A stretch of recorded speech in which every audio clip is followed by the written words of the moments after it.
Yes, Anne started off talking about the loss and the recovery of the feminine principle. So she outlined that the lunar era from 25,000 BC to 2000 BC, which is the time, she said, of the Great Mother in terms of spirituality. And it was a time of original participation.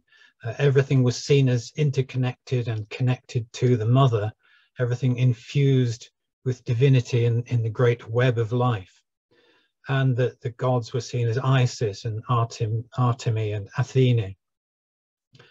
And then in came what she called the solar era from 2000 BC to the present, which was more of an era of separation, the loss of the divine feminine, separation of nature and spirit, and the great father replaced the great mother. I'm going through this very quickly here.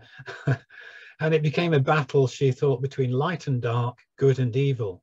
And there was a widening chasm between spirit and matter as time went on, which led to scientific materialism in its end result. There was at the beginning of this period, there was the myth of the fall introduced within Judaism.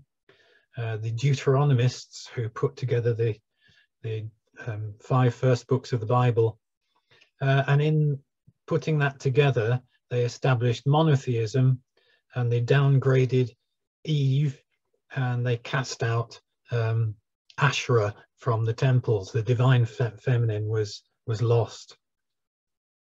And this, she thinks, over so many years has led to a downgrading of women, a persecution of women, and also of indigenous populations who still saw spirit and matter as one in the Great Mother. And then in talk 2, she talked about Jesus's essential teaching and how can it be recovered. And she saw a crucial time was when Emperor Theodosius made Nicene Christianity the religion of the empire. This was in 380 AD. Constantine had started that process off, but Emperor Theodosius sealed it, really. And it came with the official theology, which was that Jesus died a sacrificial death to redeem our sins. But Anne then introduced quite a few other ideas then, which was that one of them was that Jesus was an Essene from the Qumran community, and he may have spent some time in Egypt and some time in India in those missing years from 12 to 30. And